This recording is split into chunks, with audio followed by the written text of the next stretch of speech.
아멘. 성경 말씀은 사도행전 9장입니다. 사도행전 9장 19절에서 22절까지 말씀입니다. 사도행전 9장 19절 하반부부터입니다. 하반부부터 19절부터 22절까지 사울이 다메섹에 있는 부분입니다. 다 같이 하나님의 말씀을 읽겠습니다. 사울이 다메섹에 있는 제자들과 함께 며칠 있을새 즉시로 갓 회당에서 예수가 하나님의 아들이심을 전파하니 듣는 사람이 다 놀라 말하되 이 사람이 예루살렘에서 이 이름을 부르는 사람을 멸하려던 자가 아니냐. 여기 온 것도 그들을 결박하여 대제사장들에게 끌고 가서 함이 아니냐 하더라. 사울은 힘을 더 얻어 예수를 그리스도라 증언하여 다메섹에 사는 유대인들을 당혹하게 하니라. 아멘. 약 2년 전쯤에 그 퍼스트 슬램덩크라는 애니메이션 영화가 극장 개봉을 한 적이 있습니다. 이 영화는 동명의 만화를 영화화한 건데요. 원작은 1990년부터 96년까지 연재되었던 슬램덩크라는 만화책입니다. 이 만화책이 일본에서 1억 부가 넘게 팔렸다고 합니다. 1억 부, 책으로 1억 부가 팔렸습니다. 상상해 가십니까? 일본의 모든 가정에 거의 한 부씩은 들어있다라고 생각하시면 될 정도로 그렇게 팔렸습니다. 그리고 우리나라에서도 히트를 쳤죠. 이 90년부터 96년이라고 하면 제가 고등학교 시절과 대학교 입학해서 군대 가기 전까지 그 시기입니다. 그때 한국에서도 굉장히 유행을 많이 했는데요. 저도 그 시절에 즐겨봤던 기억이 아직까지 생생합니다. 30년 전임에도 불구하고. 이 만화가 저희 세대들, 특히 남자들에게 큰 영향을 끼친 것은 이 작품이 가지고 있는 독특한 부분 때문입니다. 무엇이 독특하냐면 고등학교 농구부 얘기를 다루고 있는데요. 보통 일반적인 만화 같으면 주인공이 되는 팀이 있고 그 상대방이 되는 팀이 있습니다. 그럼 무조건 어떻게 됩니까? 우리가 이겨야 됩니다. 그렇죠. 그게 이제 스토리입니다. 그게 목적이고 모든 독자들이 거기에 감정이입을 합니다. 근데 이 만화는 조금 독특한 것이 상대방, 대립하고 갈등하고 승부를 겨루어야 되는 팀임에도 불구하고 모든 팀들과 모든 캐릭터들에게 감정이입을 할 수 있는 그러한 만화였습니다. 그래서 이 만화에는 악역이 없습니다. 모두 스토리를 가지고 있기 때문이지요.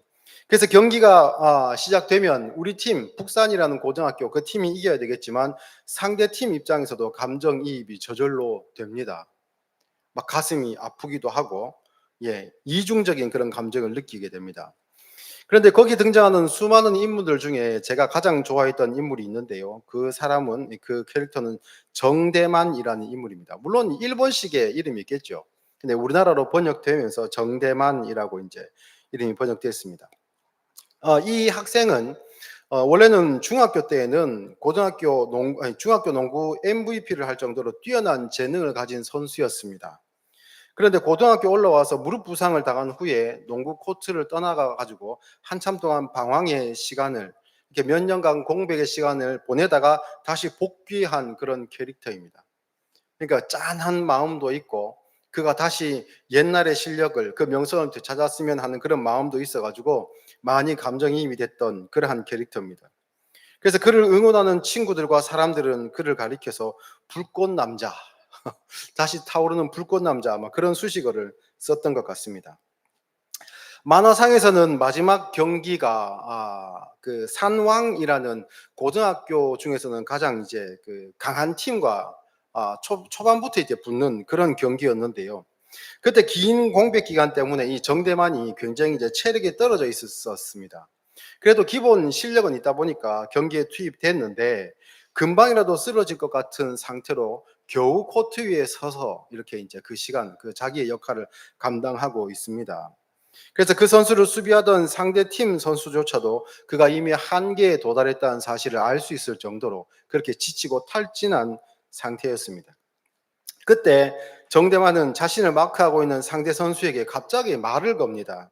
나는 누구냐? 내 이름을 말해봐. 그런데 이 말을 들은 상대 팀 선수가 얘가 지금 심각하다. 얘가 지금 정상이 아니다. 빨리 교체를 해줘야 될 건데라고 걱정을 하게 됩니다. 그때 그가 이렇게 이야기합니다. 나는 정대만, 포기를 모르는 남자지.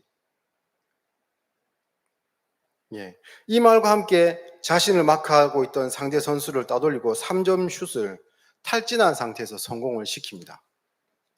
그 나는 정대만 그 포기를 모르는 남자지라고 하면 이 말이 언뜻 듣기에는 사춘기 청소년의 중2병 정도로 생각하실 수 있는데요. 사실은 그 앞부분부터 이 마지막 경기까지 클라이막스인 마지막 부분까지 오기 전까지 몇 년 동안의 스토리를 우리는 다 읽어왔습니다. 중학교 MVP였던 정대만이 자신을 스카웃하려고 했던 모든 명문 고등학교를 다 거절합니다. 그리고 우승 희망이 없어 보이는 북산 고등학교에 입학을 하는데요. 그 이유가 딱 한 가지입니다. 그 학교에서 농구부를 가르치는 안 선생님이라는 분이 계신데 이제 후덕하고 아주 연세가 있으시고 그런 선생님이 있으신데 그분 때문에 다른 모든 명문고를 다 뿌리치고 혜택을 다 포기하고 이 북산이라는 팀으로 들어왔습니다.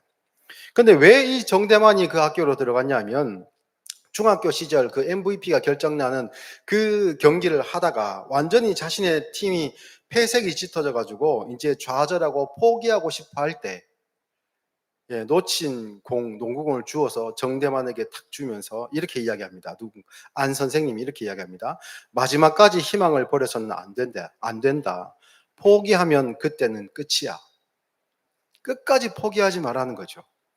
그래서 패색이 짙어서 자기 팀 선수들조차도 포기하려 하는 그 게임을 결국은 역전을 시킵니다. 포기하지 않아서. 안 선생님의 공을 받아들고 포기하지 말라라고 했던 그 말을 자신의 선수로서의 정체성으로 삼았던 것이 그때의 사건입니다. 그러니 안 선생님을 만나기 전에 정대만과 그 이후의 정대만은 완전히 다른 사람이죠.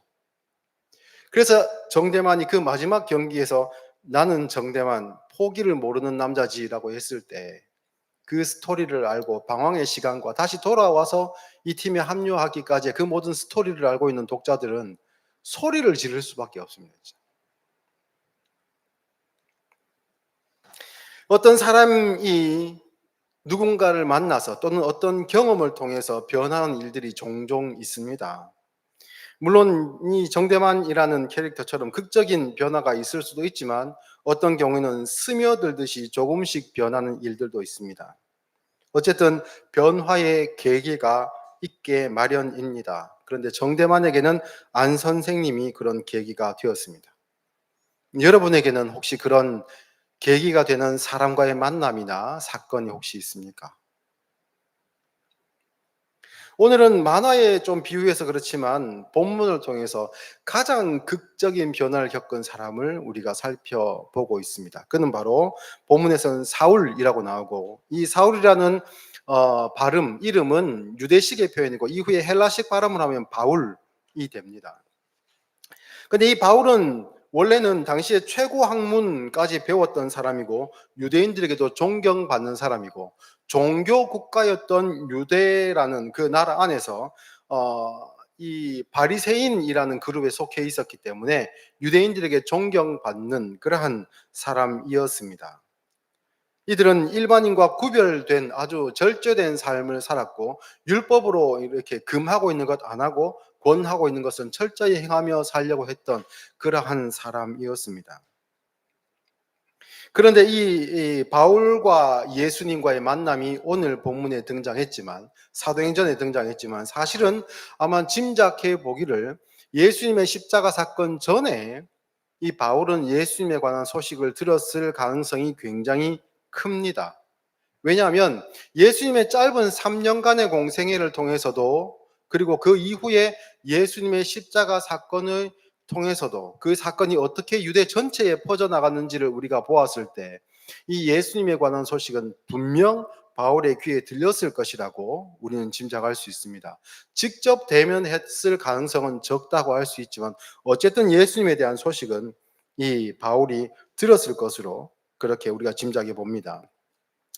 예수님의 설교를 듣고 감화된 사람들, 이전의 선지자들이나 이전의 선생들과는 다르더라, 율법 교사들과는 다르더라라고 증언했던 그 사람들의 이야기를 들었고, 또 그를 통해 변화된 사람들, 또 병고침을 받은 사람들, 그런 이야기들을 잠깐 동안 들으면서 아마 이 바울은 예수님에 대한 관심과 호감을 가지지 않았을까라는 짐작을 해 봅니다. 그런데 결정적으로 바울이 예수님을 찾아갈 수 없었고 예수님을 받아들일 수 없었던 것은 예수님이 죄인들의 친구가 되어주셨기 때문입니다. 여기서 죄인이라는 것은 법적으로 판결받는 그런 사람들만 이야기하는 것이 아니라 유대인의 관점으로 보았을 때 너희들은 옳지 않은 사람이다.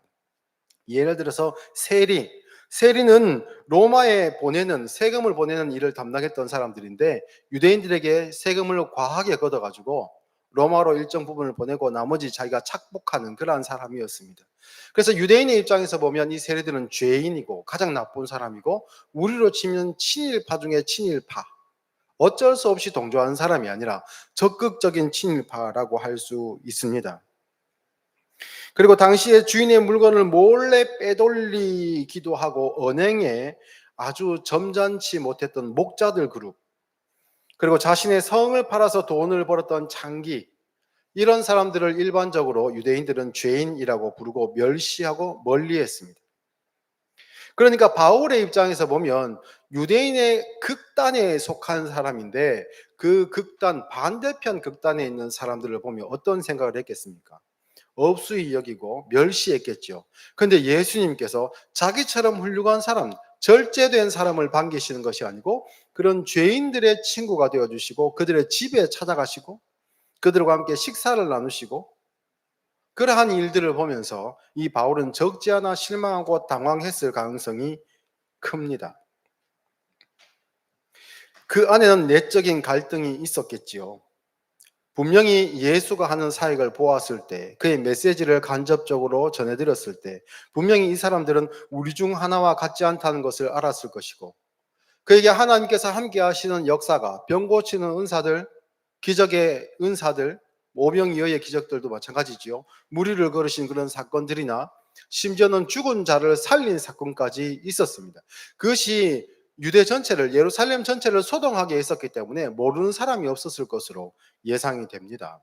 그것을 잠재우기 위해서 그를 죽이려고 했던, 나사로를 없애버리려고 했던 사람들도 있었거든요. 그런 것들을 보았을 때 바울은 막 그 심정 안에서는 예수님을 향한 그 마음들이 있었을 것입니다. 그런데 만약 자기가 예수님께 나아가게 되면 자기를 부정하는 일이 되기 때문에 지금까지 쌓아왔던 수백 수천 년간의 유대인의 그 삶, 그 율법주의적인 삶, 자신이 평생 그것이 옳다고 생각하며 철저히 살아왔던 그 모든 삶을 송두리째 부정하는 결과를 나타낼 거기 때문에 예수님께 가지도 또 그 관심을 거두지도 못한 그런 상태였을 겁니다. 그런데 어떻게 된 일인지 예수님이 신성모독죄로 유대인들에게 의해서, 조금 더 정확히 말씀드리자면 종교 지도자들의 의지와 계획에 의해서 십자가형을 당하게 됩니다. 이전까지 양쪽 감정에 의해서 고민하고 있었던 바울, 이제 고민할 필요가 없죠. 교리적으로 잘 정리됐다. 그냥 저런 사람이 있었는데 내가 지금까지 믿고 신봉해온 율법주의에 의해서 그는 판결나고 이제 심판받은 거다. 이제 고민할 필요 없이 이제 나는 한쪽으로 그냥 유대주의로 가면 된다. 바리새인처럼 더 철저히 살면 된다. 왜냐하면 예수가 신성 모독죄로 죽었기 때문에 그가 틀린 것이고 그를 추종하는 사람들이 틀린 것이 맞다라는 확신을 가지게 되는 겁니다. 그리고 첫 번째 순교자인 스데반의 죽음을 바라보며 어떤 생각을 했겠습니까? 지난주에 우리가 스데반의 이야기를 살펴보면 그의 얼굴이 어떻게 변했다 했습니까? 성령이 충만하여 천사와 같이 되었다. 직접 본 사람은 없지만 아마 천사가 있으면 저런 얼굴이 아닐까라고 생각할 정도의 얼굴이 되었습니다. 그 얼굴을 보면서도 바울은 조금도 양심의 가책을 느끼지 못했습니다. 왜 그랬을까요? 양심이 죽었기 때문일까요? 물론 죄 때문에 그럴 수 있습니다. 그러나 그 얼굴조차도, 그 아름다운 모습조차도 자기 안에 갇혀 있던 바울은 자기를 합리화시키기 위해 그 얼굴조차도 어떻게 생각했겠습니까? 천사를 가장한 악마처럼, 아이고 저 어리석은 자 봤나? 저 귀한 생명을 저렇게 어, 버리는 사람 봤나? 저 사람은, 저 스테반은 자기가 죽어가면서도, 벌받아 죽어가면서도 자기가 잘못된 것도 모르고 저러고 죽어가고 있네. 아마 그런 생각을 안 했겠습니까? 마음을 더 다잡고 저렇게 나를 미혹하고 사람을 혹하게 만드는 저런 얼굴, 저런 표정, 저런 말에 내가 더 이상 미혹되지 아니하리라. 더 단단해지는 겁니다. 그리고 이후에 이제 더 가열차게 예수를 믿고 따르는 사람들을 멸하는 자가 되겠다라고 그는 다짐을 했지요. 그렇게 해서 기세 등등한 바울이 이제 일생일대의 좌절을 경험합니다. 9장 1절로 가보시면요. 사울이 주의 제자들에게 대하여 여전히 위협과 살기가 등등하여 대제사장에게 가서 다메섹 여러 회당에 가져갈 공문을 청하니, 이는 만일 그 도를 따르는 사람을 만나면 남녀를 막론하고 결박하여 예루살렘으로 잡아오려 함이라. 사울이 길을 가다가 다메섹에 가까이 이르더니 호련히 하늘로부터 빛이 그를 둘러 비추는지라. 땅에 엎드려 들음에 소리가 있어 이르되 사울아 사울아 내가 어찌하여 나를 박해하느냐 하고 하시거늘, 대답하되 주여 누구시니까? 이르되 나는 내가 박해하는 예수라. 너는 일어나 시내로 들어가라. 내가 행할 것을 내게 이를 자가 있느니라 하시니, 같이 가던 사람들은 소리만 듣고 아무도 보지 못하여 말을 못하고 서 있더라. 사울이 땅에서 일어나 눈을 떴으나 아무것도 보지 못하고 사람의 손에 끌려 다메섹으로 들어가서 사흘 동안 보지 못하고 먹지도 마시지도 아니하니라. 예수님을 만났습니다. 일생일대의 경험을 했습니다. 예수님이 신성모독으로 사형을 당했기 때문에 자기가 가는 길이 맞다고 생각하고, 사람이 죽는 것을 보고도 양심의 가책을 못 느꼈던 자기인데 죽었다고 생각한 그 예수를 만난 겁니다. 지금까지 자기가 온전히 믿어왔고 추종해왔고 달려왔던 그 길이 한순간에 부정당하는 경험을 그는 하게 되었습니다. 그의 절망감이 어떠했을까요? 그의 좌절은 어떠했을까요? 그때 그가 할 수 있었던 게 무엇이었겠습니까? 사흘 동안 보지도 못하고 먹지도 마시지도 못했던 바울이 했던 것은 무엇일까요? 겉으로 보았을 때 그가 보냈던 시간은 굉장히 고통스러운 시간이 아니었을까? 회한, 후회, 고민, 좌절, 무엇보다도 수치스러움. 그때야 스데반의 얼굴이 다시 떠올랐지 않겠습니까? 자기가 스데반을 돌로 치는 그 증인들의 옷을 맡아주었었는데, 당연한 일이라 생각하여 그들의 옷을 맡아주고 그 일에 동참했는데, 그 스데반의 얼굴이 다시 떠오르며 얼마나 그가 후회스럽고 수치스럽고 부끄럽고 자기 자신이 원망스러웠겠습니까? 그런데요, 이 시간을 11절로 가보시면 주께서 이르시되, 이건 바울에게 하는 이야기 아닙니다. 일어나 집 가라 하는 거리로 가서 유다의 집에서 다섯 사람 사울이라는 사람을 찾으라. 그가 무엇하고 있다고요? 기도하는 중이니라. 기도하는 중이니라. 바울의 이 신음과 고통에 겨운 그 자책을 하나님은 무엇이라 말씀하시는가? 기도다. 우리는 기도하면 간구만 생각합니다. 하나님 앞에 요구할 것, 아뢰할 것, 되었으면 하는 것, 하나님께서 해주셨으면 하는 것들이 대부분 기도의 그 부분을 차지하고 있지요. 그래서 우리의 기도가 응답과 응답이 안 받는 것을 우리가 물론 구분하기 힘들지만, 어쨌든 응답과 불응답을 우리가 생각해 본다면, 단순화시켜서 생각해 본다면 간구 중심으로 우리가 기도를 보기 때문에 우리가 주로 하는 기도가 많이 응답받지 못하고 있구나라고 생각을 합니다. 그런데 하나님은요, 심지어는 그가 하나님 앞에 하나님을 향해 부르짖는 소리가 아닐지라도 예수 그리스도, 하나님이신 예수 그리스도와 만남으로 말미암아 쓰러지고 좌절하고 부서지는 자기 무정의 시간을 보내는 그 시간까지, 그 부끄러운 시간까지도 하나님은 기도하고 있다라고 말씀합니다. 사랑하는 성도 여러분, 우리는 개인적인 기도의 시간을 얼마나 가지고 계십니까? 삶 중에. 얼마나 하나님과 만남의 시간을 가지고 계십니까? 여러분은 부끄럽게 하려고 말씀드리는 게 아닙니다. 우리는 시간을 내야 하고, 물론 우리는 애를 써서 하나님과 만나는 시간들을 정하여서 기도와 말씀 보는 시간을 통해서 우리 개인의 경건을 지켜야 됩니다. 그런데 하나님은요, 우리의 모든 시간을 기도라고 말씀하십니다.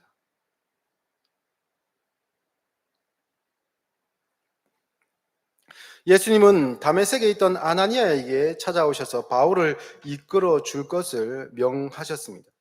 아나니아가 알기로도 이 바울은 교회를 핍박하던 사람이었고 이 다메섹으로 들어온 것도 예수님을 믿는 사람들을 잡아가기 위함이었습니다. 그런데 이제 눈이 멀어가지고 꼼짝도 못하는 신세가 되었으니 아나니아 입장에서는, 이 아나니아는 사도행전 초반부에 나오는 아나니아와 삽비라하고 다른 사람입니다. 예. 그런데 이 아나니아가 봤을 때 어떤 생각을 했겠습니까? 잘 되었다. 마침내 정의가 행해졌구나. 저 사울, 감히 교회를 핍박하던 저 사울이 이제 저렇게 되었으니 누구 나서기가 힘들겠지. 교회를 핍박하기 위해서. 예수님과 교회를 대적하면 저렇게 되는 거야 라는 생각을 아나니아가 할 법합니다. 저도 그랬을 것 같습니다. 그런데 하나님께서 아나니아를 보내셔가지고 자신들을 잡아가고 핍박하고 죽이려 했던 그 사울의 눈을 뜨게 하라라고 말씀을 주셨거든요. 얼마나 불만이 생겼겠습니까? 얼마나 못마땅하겠습니까? 그러나 하나님의 말씀이 그에게 임하였으므로 그는 원치 아니하지만, 마치 모세가 하나님의 명을 받아 애굽으로 돌아갔던 것처럼 그는 그의 사명을 감당하기 위해서 바울에게 찾아갔습니다. 그렇게 아나니아가 바울을 찾아오기까지 바울은 꼬박 3일간 보지도 먹지도 마시지도 못하고 쓰러져 있었고 기도하고 있었습니다. 아나니아는 바울을 찾아가 만났습니다. 그리고 자신이 왜 이곳에 왔는지를 설명하고 그에게 안수하여 눈을 뜨게 했습니다. 18절 말씀을 보니까 즉시 바울의 눈에서 비늘 같은 것이 벗겨져 다시 보게 된지라. 일어나 세례를 받고 음식을 먹음에 강건하여지니라. 이후 며칠간 아나니아의 소개로 제자들, 여기서 제자들은 사도를 이야기하지 않습니다. 그 가르침을 따르던 교인들을 뜻합니다. 그 제자들과 지내면서 교제합니다. 그 과정에 예수님의 가르침과 그 의미에 대해서 배웠을 것입니다. 그리고 하나님께서 약속하신 성령께서 비로소 임하셨을 때 성도들이 어떻게 변화되었고, 하나님께서 약속하신 바가 참으로 예수님에 의해 완성되고 그 증거로 성령님께서 오셨다는 것을 그가 알게 되었습니다. 그 모든 것을 종합하여 한마디로 표현하면 어떻게 됩니까?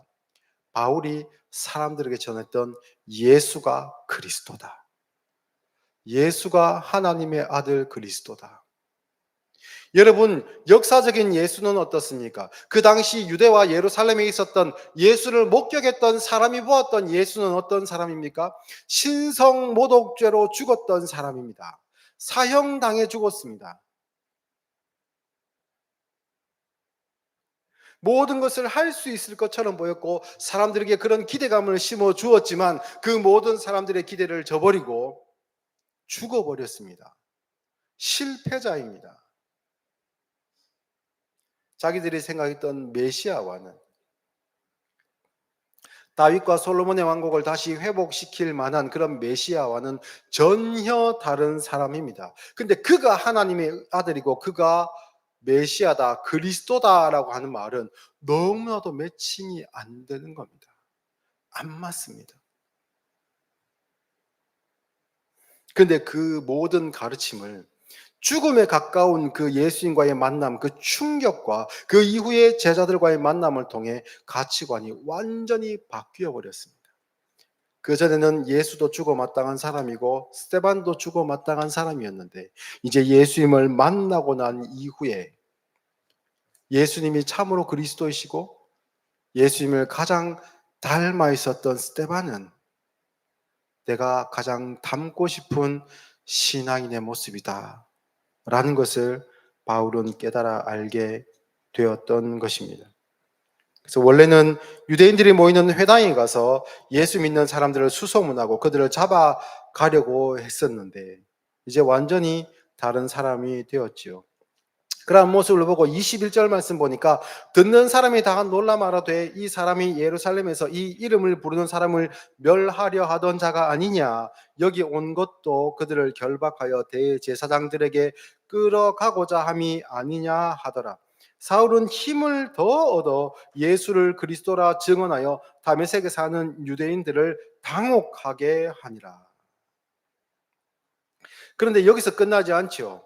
예수님과 교회를 핍박하던 사울이 오히려 예수님을 더 전하고 다니자 유대인들의 반응이 달라졌습니다. 23절 여러 날이 그렇게 지나니까 유대인들이 사울을 죽이기로 공모하니. 자 보십시오.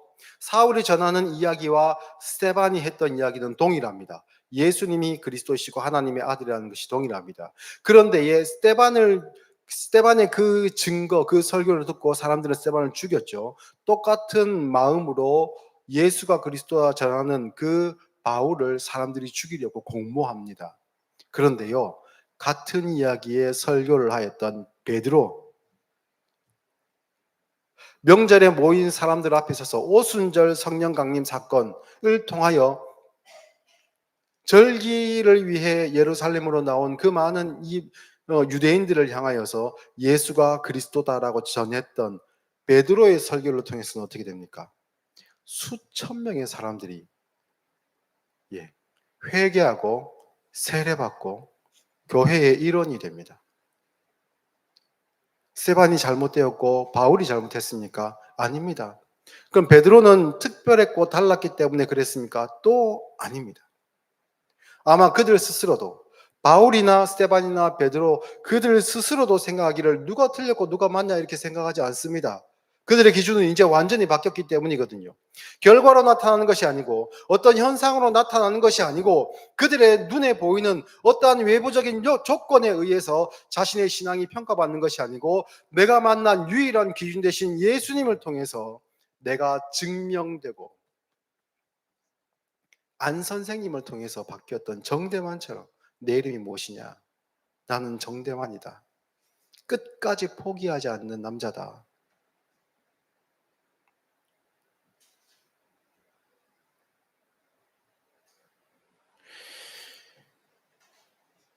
바울의 변화를 보며 우리는 거기서 드라마틱한 모습에 감동을 받곤 합니다. 그러면 우리는 어떻습니까? 저는 어떻습니까?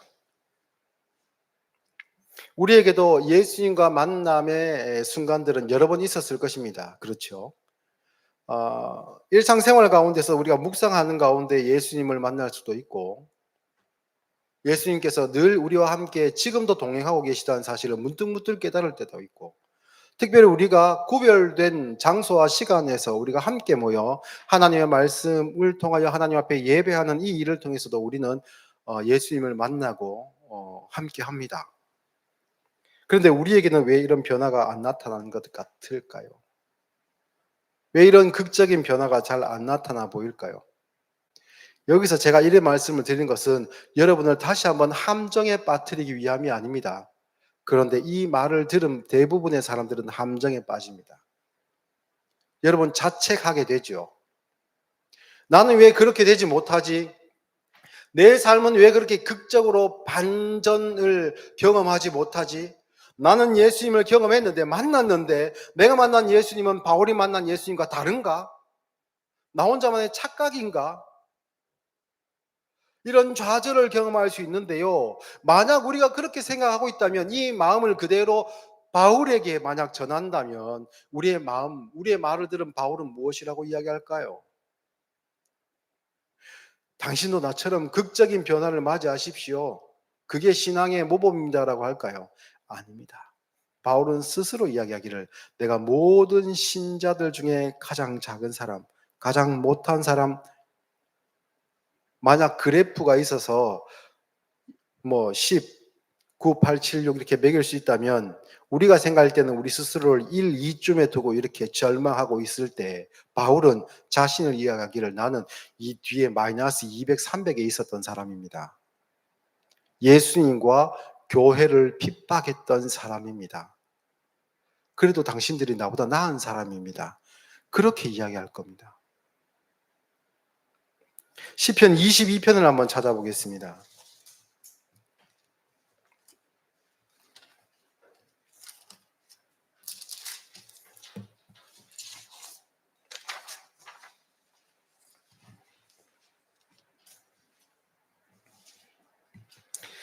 시편 22편 1절 말씀부터 다윗의 시입니다. 다윗의 인생은 우리 대부분이 알고 있죠. 그죠?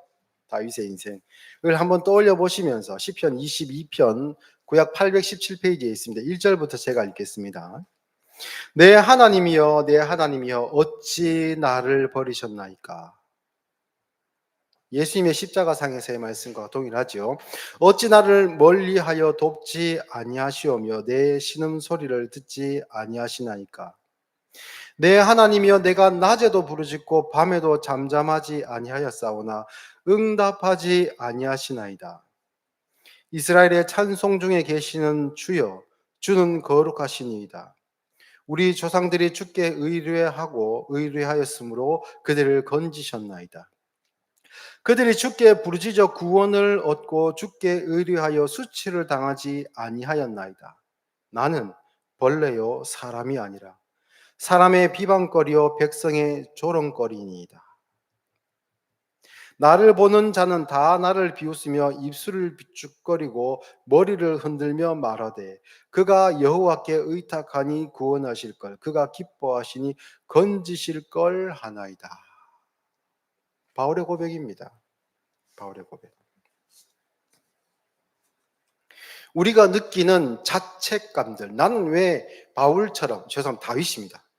왜 다윗이나 바울처럼 극적인 변화를 체험하지 못하고 내 삶은 왜 그들을 따라가지 못하지, 따라가고 있지 않지 라고 생각하실 수 있습니다. 그러나 그들은, 우리가 닮고 싶어 했던 그들은 스스로를 생각할 때에는 죄인 중에 괴수다라고 하고 다윗이 이야기했던 것처럼 나는 벌레입니다. 사람도 아닙니다. 사람도 아니고 벌레와 같은 나의 이 요구를 하나님께서 들으시고 구원하시니 하나님의 은혜가 얼마나 큽니까? 그러니 다윗과 바울은 지금 우리에게 무엇이라 말씀하겠습니까? 하나님의 은혜가 당신에게 충만합니다. 내게 극적인 변화가 나타나지 않는다 할지라도 이런 나도 사랑하신 하나님이십니다.